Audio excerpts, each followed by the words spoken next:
We are at the Mission Inn in Howey-in-the-Hills, outside of Orlando. And let's see, today is February the 2nd, 2014. It's a Sunday afternoon. And I'm here with a gentleman by the name of, sir, what's your name? Ron Armstead. Okay, Ron. And Ron, when is your birthday? It's April 12th, 1947. Okay, and what is your current address? 12 Homestead Street in Boston. Okay, and my name is Carlton Cartwright. I'm the Executive Director for the Children's Coalition Incorporated. And also we have one of Ron's friends just sitting in. Eric, what's your last name? Lightfoot. Lightfoot, Eric Lightfoot. Okay, fine. Let me close these doors real quick.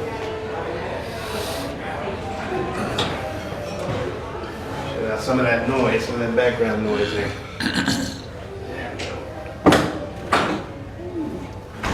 Okay, so let's see.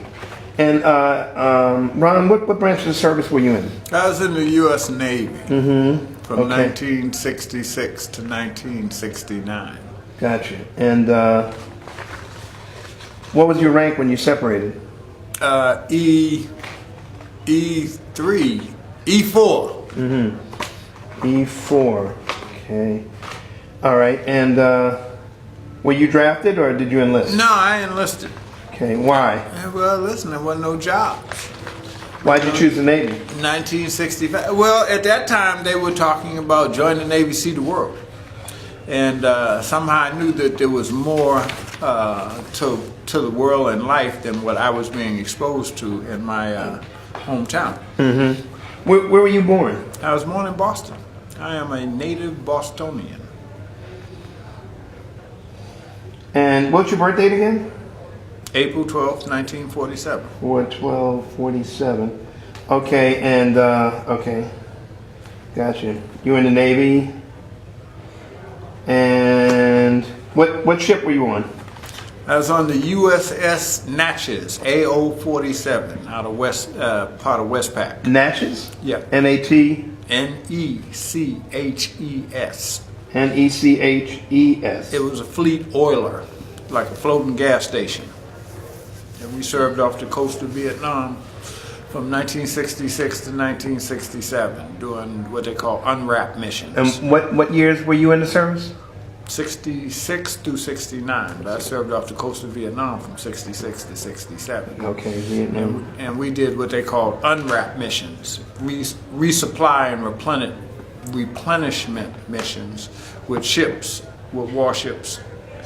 And We basically worked with the aircraft carriers up in what was called Yankee Station. They were doing the airstrikes over North Vietnam. Yep. And in the southern part of Vietnam, we worked in what they call Operation Market Time, which was intercepting coastal craft that were trying to bring arms and munitions down to the southern part of Vietnam through the water lanes.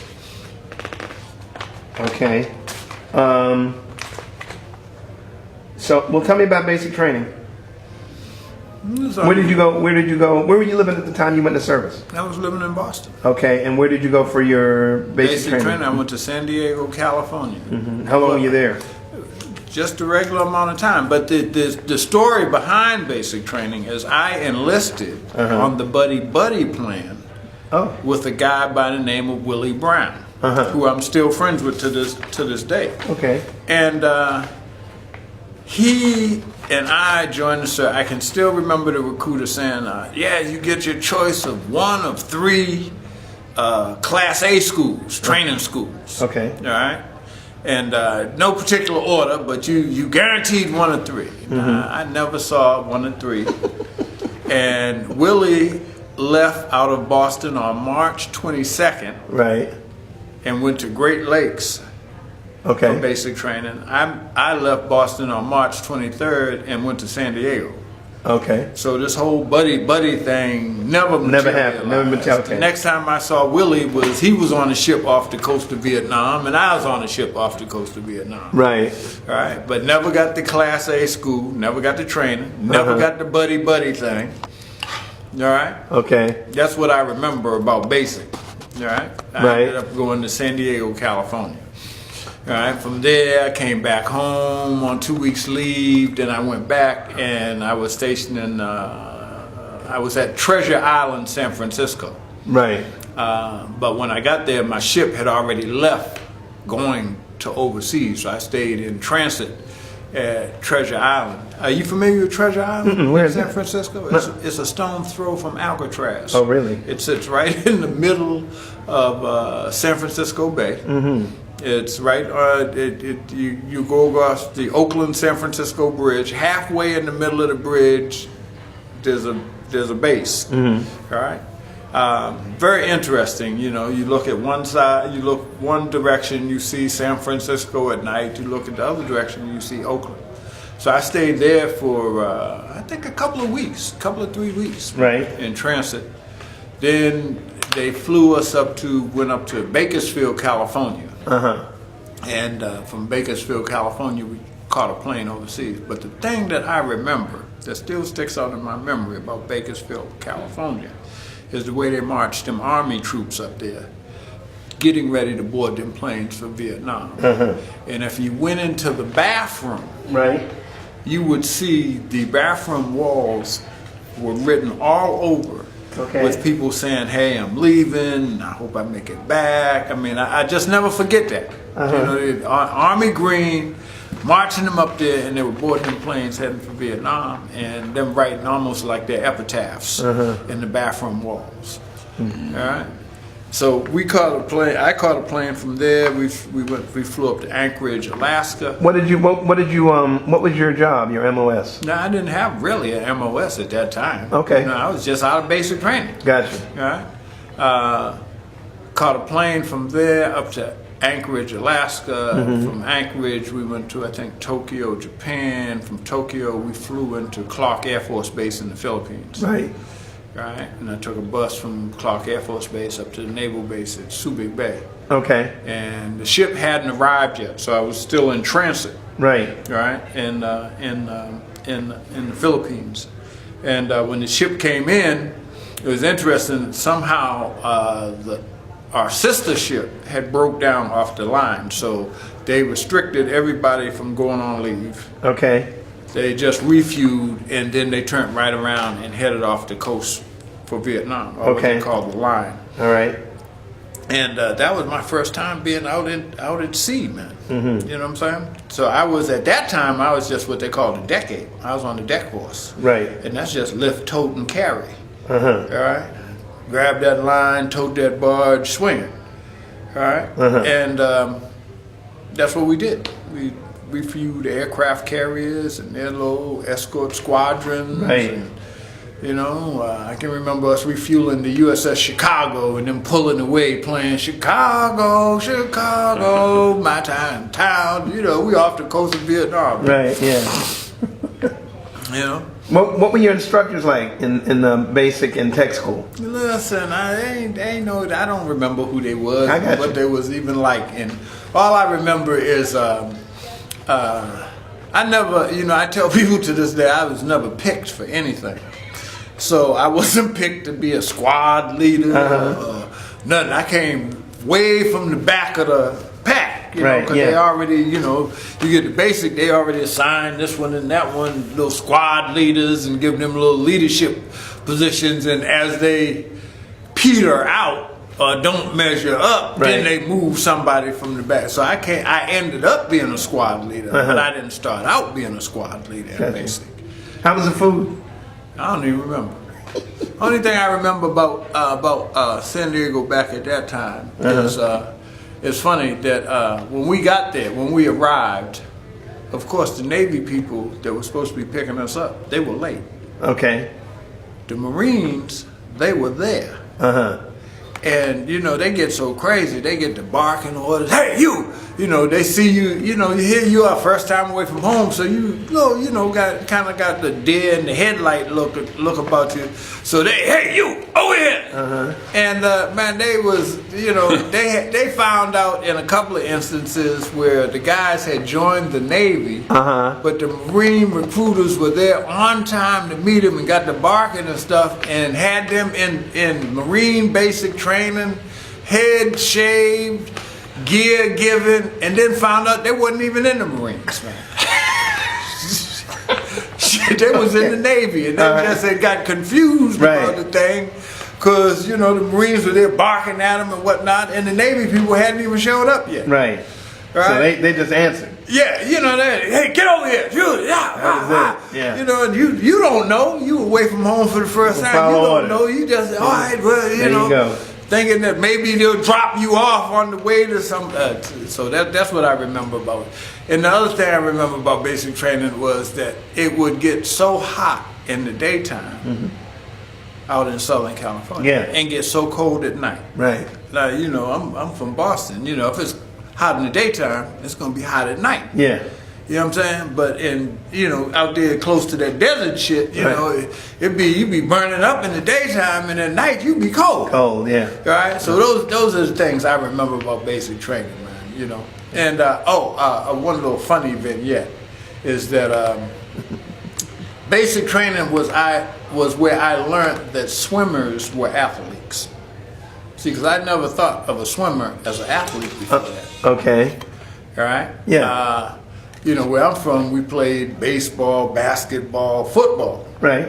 All right? There were only one or two guys that I can remember from my era that swam. Okay. Competitively. Yeah. All right? I mean, not I knew how to swim. Right. All right? Good. But there's a difference, I still maintain to this day, there's a difference between swimming and being a swimmer. Right.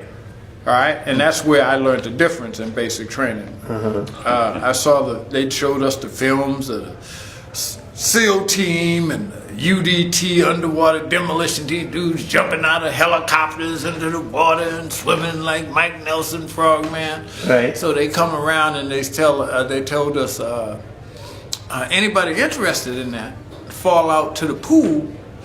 So I fall out to the pool with a number of other folks. Right. And I never forget. They said, it's kind of Olympic-sized pool. And they said, we want you to swim up and down breaststroke, up and down backstroke, up and down crawl, without breaking the water line. Just.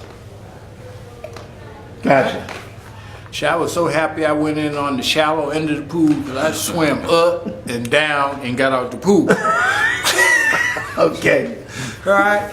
Now, a couple of guys in my unit, the boy named Robinson, I want to say his name was Greg Robinson, but I know his last name was Robinson. Right. And he did not have a swimmer's physique. You see these swimmers, man, they be ripped. Yeah. But Greg was a stocky dude. Yeah. But that boy could swim. Okay. We had two dudes that qualified and then pissed them off because they said, listen, they just wanted to have some fun in the pool. And they didn't really want to go into the thing. Greg was one, and we had this other guy that he looked like the typical Californian. Gold hair, a little surfer boy. Right. Gold hair and surfing knots on his knees. Now, they completed the swimming thing. They did the side thing underwater, and then when the guy said, okay, you're in, they said, no, man, we just here for, we just wanted to have some fun in the pool. Right. And that pissed them off. Then my second experience was, in basic, you have all them little athletic competitive things. So we had a little thing in the pool, and so I was thinking, they needed a swimmer, and I said, well, listen, I remember I could always do the backstroke. Whenever I got tired of swimming, I had to do the backstroke and, can rest and da-da-da. So I was in the medley relay. And like I said, Greg swam the first leg. Right. And it was like, man, he didn't even, when he dove in the pool, it was like he didn't even go underneath the water. He was like a rock skimming. So he passed it off to Golden Boy. Now, when they gave me the lead, I could look out in the pool. When Golden Boy touched and I hit the water, I could look out in the pool, and everybody wasn't even halfway the pool now. That's the kind of lead he gave me. Okay. All right? I hits the water, and I'm swimming in the lane closest to the edge of the pool. And I'm noticing, as I'm backstroking, I can see the people getting blurry. And what I realized is the more I swam, the further I sank in the water. Why was that? Hey, listen, because my backstroke wasn't all that I thought it was. You know what I'm saying? Okay. Oh, they were pissed off at me because we lost it. You know, you get them little guide-on ribbons for, winning this and that. You didn't win. And then you showboat. Right. Oh, man, they were pissed off at me, man. Okay. For losing that losing that swimming thing, man. So so tell me about Vietnam. I was just off the coast, man. We just did coastal missions, man. We picked up troops in Da Nang, in the mouth of the harbor. They ferried them out to the boat. We just put the little climb net over the side, and they came on board. And of course, it was at night, and everybody was like, "How is it over there? How is it?" And it was like, "Listen, it's hell. We was glad to get out." You know what I'm saying? So I never really got the feel.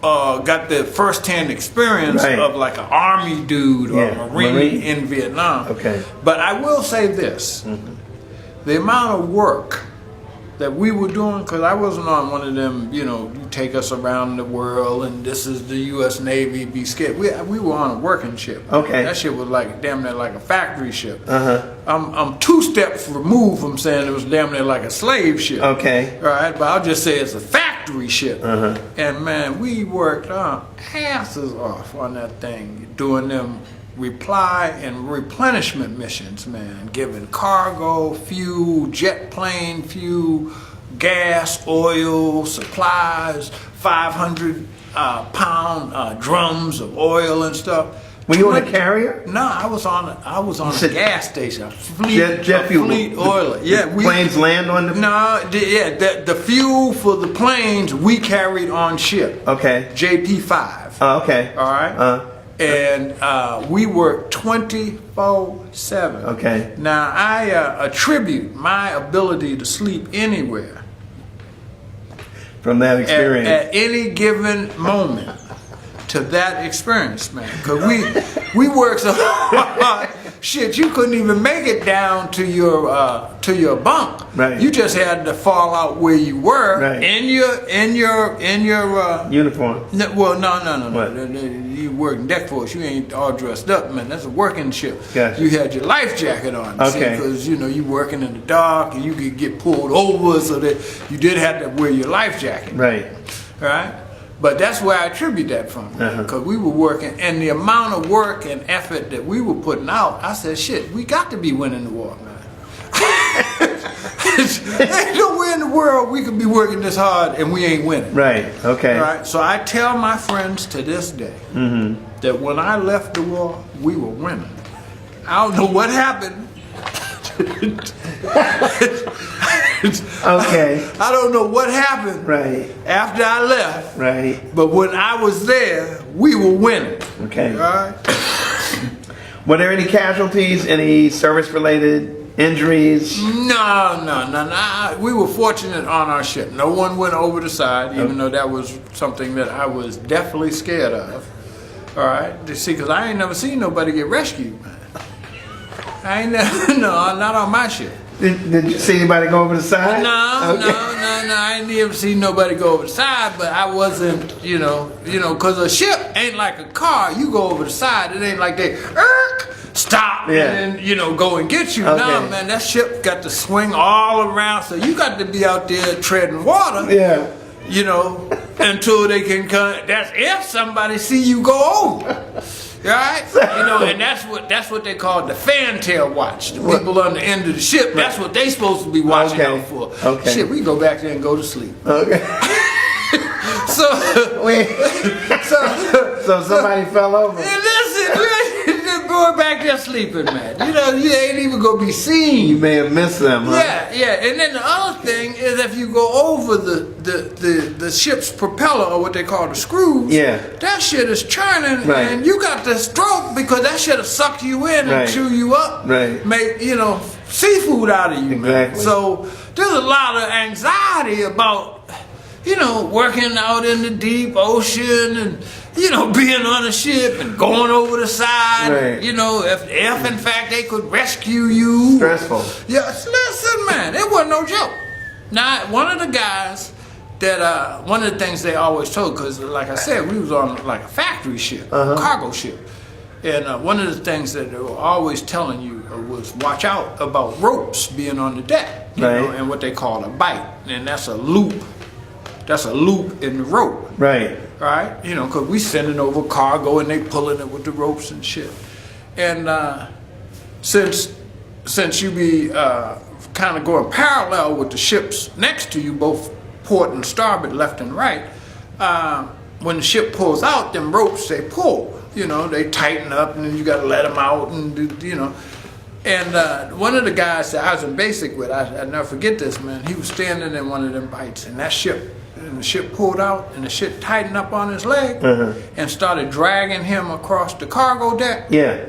And like 3 or 4 guys jumped on him trying to, you know, hold him. Yeah. But shit, that, you know, they were all being dragged over to the side. Yeah. And they were trying to, because everybody carried a little knife. They had a little thing, the people that worked on the deck for us carried a little knife, and they were trying to hit the rope, and shit, that rope wasn't cutting, man. And all you could see is this one dude whose leg was caught in that bite getting pulled over, and these people jumping on him trying to hold him, and they getting pulled over. Right. And it wasn't until this old Native American boy jumped and had his knife, and his shit was razor sharp, and hit it and shut the rope, man. American Indian? Yeah, they were all going over. They were all going over. And he saved everybody. Yeah, he saved everybody. Okay. You know what I mean? So we had those kind of things. Right. And then the other thing was the first time, as I said, when I got to the Philippines, the ship hadn't arrived yet, and rather than them giving them leave, they just refueled and went right back up. And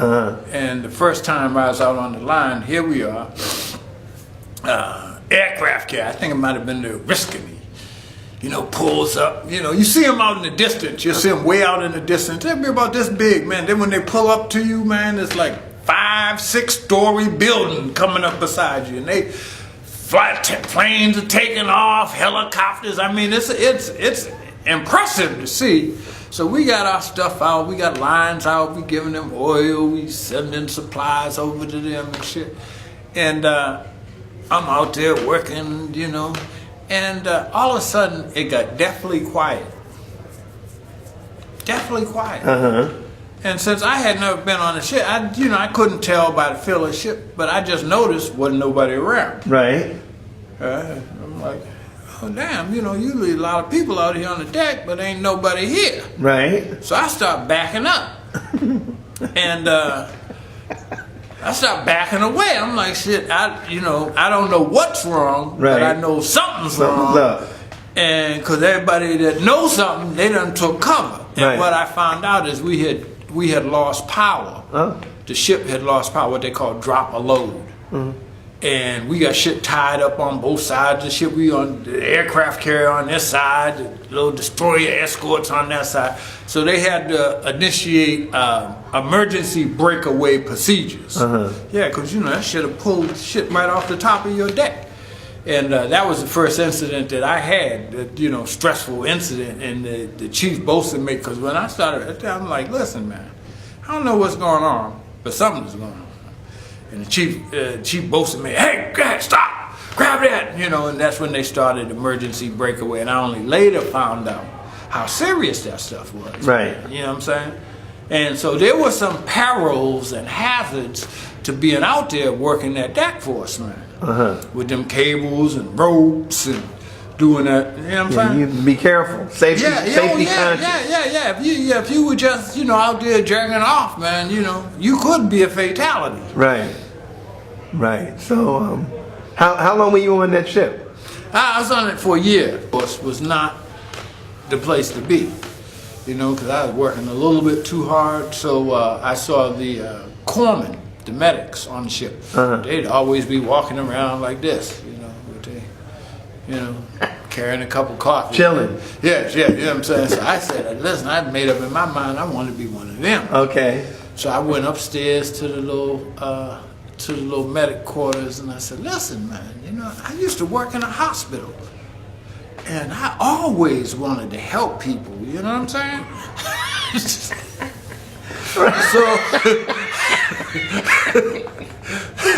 So I became... Especially myself? Anything to get off that deck for us, man. Okay. All right?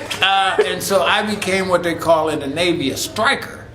Where you don't have a real MOS. I mean, boasting mate is an MOS. Okay. But I struck to become something else, a hospital corpsman. Okay. All right. So I left the deck force.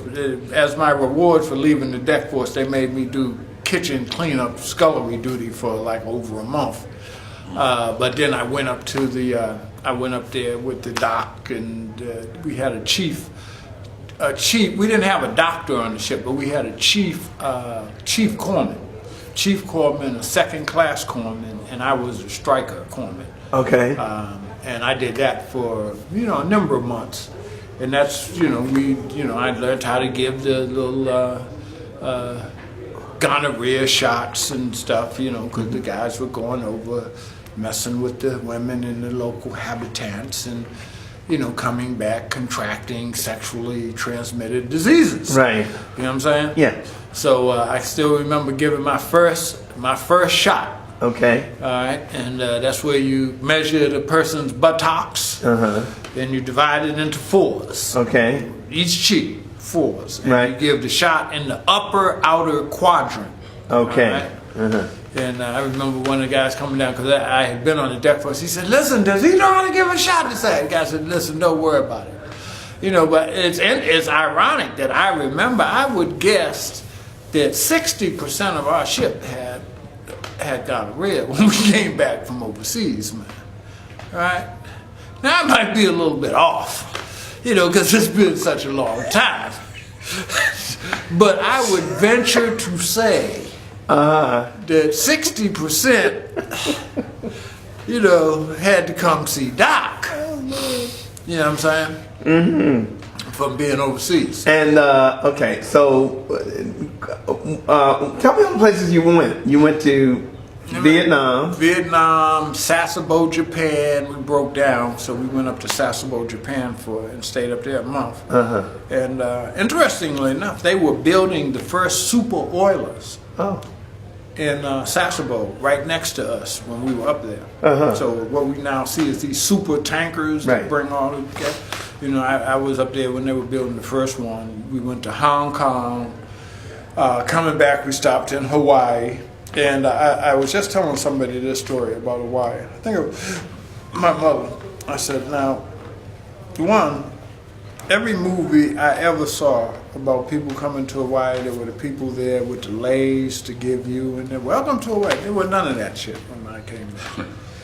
Didn't nobody greet our ship.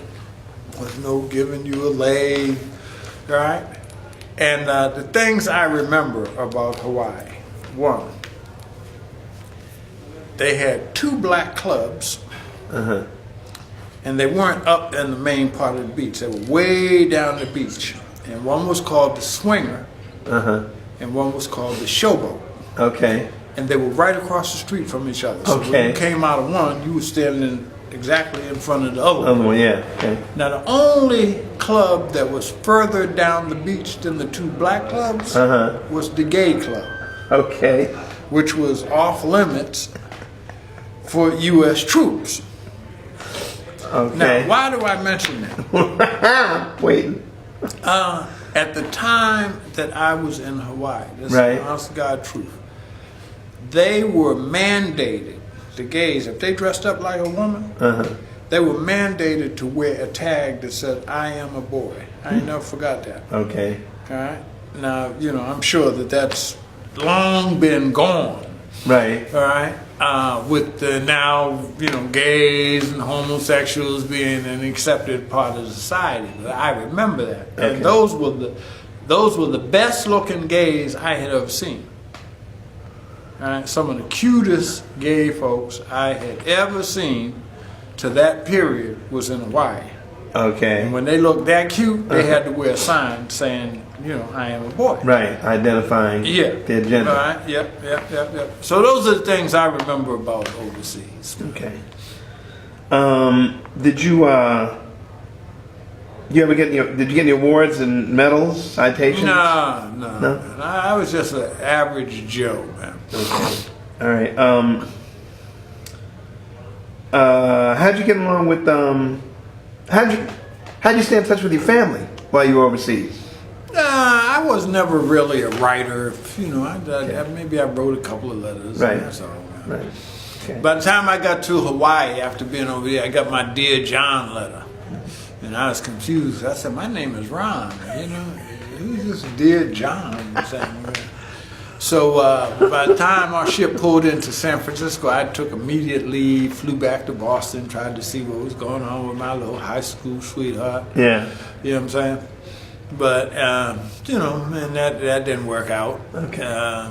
And so I came back to Frisco. Now, the things I remember about being back in the States is, one, we were home ported in Hunters Point, San Francisco. And right up above us was a public housing complex, Hunters Point. And by the time I got back, man, all my boys they was messing around with them hard drugs, man, like heroin and shit, man. Yeah. You know what I'm saying? I just, you know, that just, I was like, whoa. And shortly after, I got orders to go to school, Class A school, down in back down to San Diego, California, at Balboa Naval Hospital. Uh-huh. So I lost track of the guys I was on ship with. Right. I never really found out what happened to them. Okay. You know, but I just remember the influence of drugs and them dealing with them people up in the public housing projects, man. You right. know what I mean? How pervasive that stuff was. Uh-huh. Okay. So, all right, after that, so you did your tour in Vietnam, and you visited Asian cities, countries. Then you went back to San Francisco. Then you landed back down in San Diego and went to school. Yeah. And so, when did you separate? What did you do? How did that go? The school? Well, that was interesting. Okay. Because remember, that was at the height of the Black Power movement. So, okay. There was I met my first hippie, and I met my first black militant in the service. All right. Militant was a brother from Watts, California, by the name of what was his name? Lynn, and he was going. I mean, CID was everywhere following him, and he was going up to UCal, Berkeley, speaking, and you know, he remember at the time you had a 6-year obligation. Oh.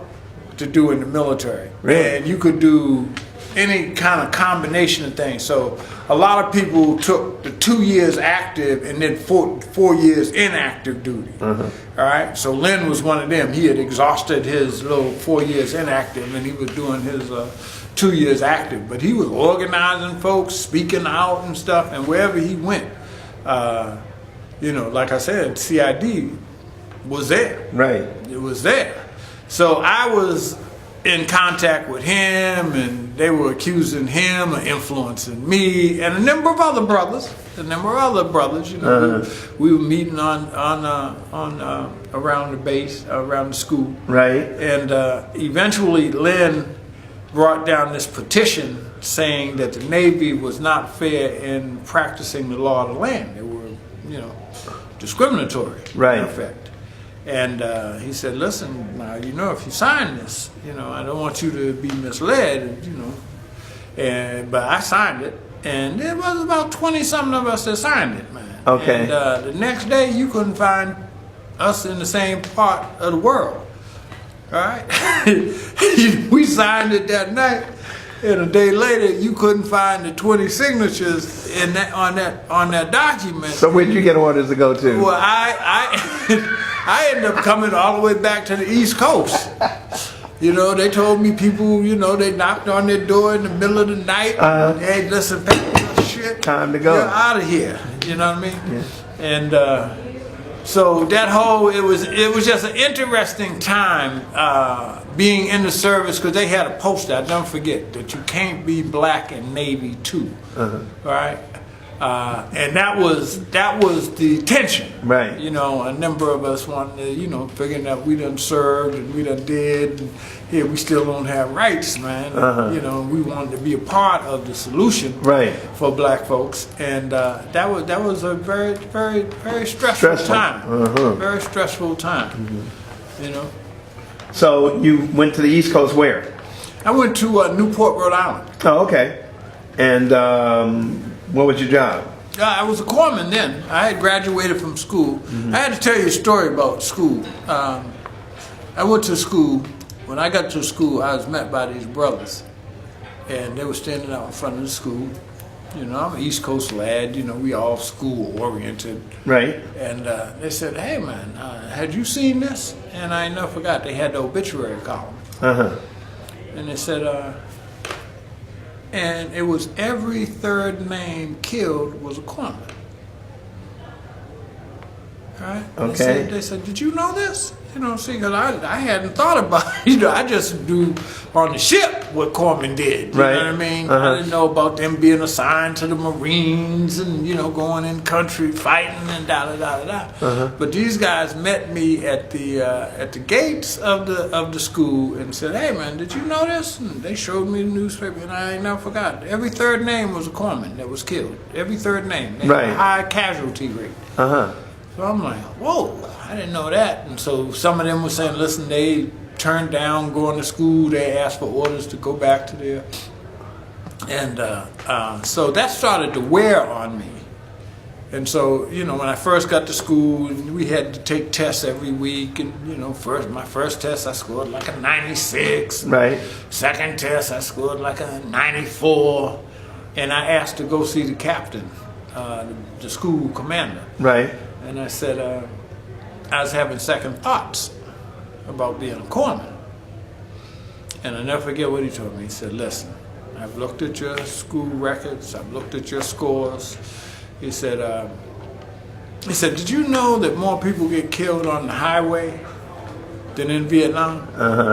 And I said, "Well, you know, that's cool, because since I don't have a license and I don't have a car, the likelihood of me getting killed on the highway is, you know, really remote." Really remote. So at that, he got a little perturbed with me. And said, irate. He said, "Listen, this is how this is going to work." He said, "I see your scores. If I see your scores drop off, as if you're trying to flunk out of school," he said, "I'm going to send you to the brig. All right? I'm going to send you to jail. And then I'm going to bring you back up here, and I'm going to start you on your 1-1 day. All right, and we're gonna keep repeating this cycle till one of us gets tired.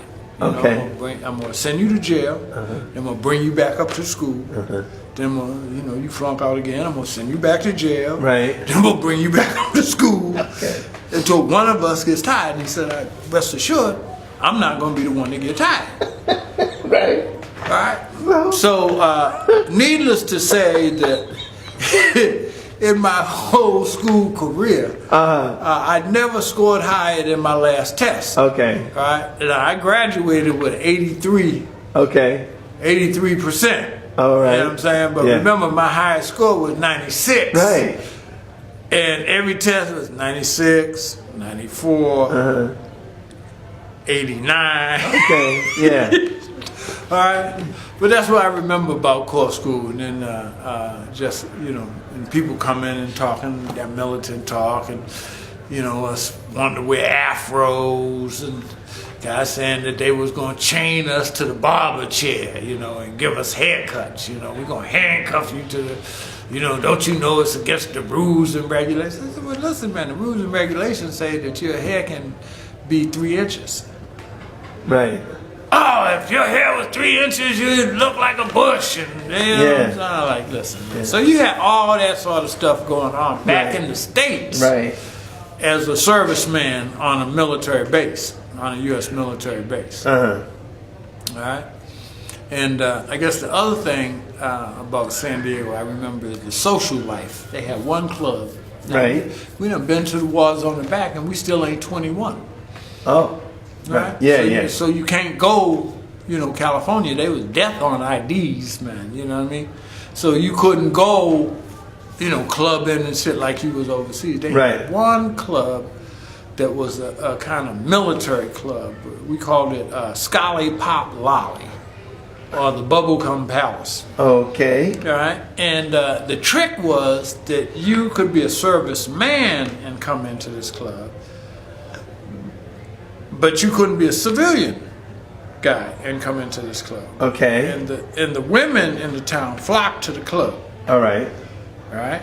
And so that created some animosity between the black guys in the service who were there and the black guys who were local from San Diego. Okay. Their girlfriends and women would come to the club to But they try couldn't. to, yeah, but they couldn't. But they couldn't, man. So it was tricky in terms of going out into the civilian world of Right. the black community out Right. there Yeah. in uniform, because you could get caught up. Right. You know what I mean? They had a place called Oceanside Park. That was the big black park out in San Diego. And listen, you couldn't go over there in no uniform. Because see, that animosity about fighting for them sisters was there. Show up. Yeah, would show up. You know what I mean? That was the kind of stuff I remember about stateside. Okay, so after that experience, where did we go? No, I went to Newport, Rhode Island, and I'm from Boston, so I kind of went back and forth. And Newport had its own unique challenges, man. You know. So what did you do in Newport? No, I was a corpsman. I worked at a hospital. And did you separate there? Yeah. Okay. I separated in Newport. All right. So when you separated, did you go back to school? Did you use your GI Bill? What did you do? When you Not separated? right away. Now me and some brothers talk about this to this day, man. You know, the homecoming for us in Boston was a pool room called the Mines. A lot of us went there because there was no place to go. No one, there was no special affinity for nobody who had been in the service. Right. And you felt somewhat displaced because, you're back home, but you don't know nobody. Right. You know what I'm saying? So what'd you do? Well, listen, went down to the mines and pool rooms where all the thugs, thieves, and players was. And, that's where I made my transition. Okay. Just hanging out at a pool room in downtown Boston. Okay, so what happened between that time and now? What is your job now? Oh, I just retired. Okay, I just retired from federal government. I work with the U.S. Department of Housing and Urban Development. In Boston. Yep, I worked Between Boston, regional office. All right. And when did you go to work for the government? In that light. Well, let's put it this way. I left government with 28 years of federal service. Okay. All right. All combined. Military time, working for the Veterans Administration, working for FEMA, Federal Emergency Management Agency. Okay. Right? So all combined, I left with 28 years. Okay. All right. But the road to school was a very interesting road because as I said earlier, I had started drifting a little to the left and got hung up in court and paid a very smart lawyer, and he hung this thing up in court. And over the time it was in court, I said, well, listen, maybe if by the time my case comes up in court, I can say that I'm doing something for myself. Right. In school, taking a class, doing something. It'll go a little bit better for me. Right. And so, lo and behold, I managed to get into school on an unofficial transcript because I owed money at Boston University, and they wouldn't unleash my transcript. Right. So a person accepted me into the school on an unofficial transcript, and hey man, lo and behold, I actually liked school. Okay. Started taking classes, doing well, and that was the beginning of a new life. All right? That was the beginning of a new life. Organized the Veterans Club on campus. Right. I'm listening. Became the president of student government for the whole school. Third black in the history of the school. Right. Started getting, doing things. Right. Organizing people, talking about veterans issues. Right. And that was really the start of this whole, even working with the Congressional Black Caucus and people like Corrine Brown, Sanford Bishop, and Charles Rangel. Oh, okay. Right. And it started with the education thing, man, and finding out that I actually like school. Gotcha. Okay, so just really one last question. How did the military affect how did it experience or influence you regarding your thinking about war or the military in general? And the other side of that is, how did your service and experiences affect your life? Well, I guess that whole experience has left me with some rather ambivalent feelings. Okay. All right. I get pissed off when I hear the little rhetoric that they speak of with regards to veterans. Thank you for your service. They don't give a damn about you. All right? That's little trite little comments that they make, but there's no substance to it, man. It's all symbolism without substance. Okay. I hate to think that someone told me once that America eats its children, and that's what we're doing with this new war. We thought that at one point that Vietnam veterans were going to be the last to go to such a war episode in America. That we were the last ones. We were happy to be the last of the Mohegans, and to see this stuff replay itself again and again and again is rather disheartening, man. People losing their loved ones, losing their children, either through death or suicide or da-da-da. It's rather disheartening, man. I can't say that I take any sort of sense of pride in being an American, given that, you get the Tea Party, you get a war that's raging out of control.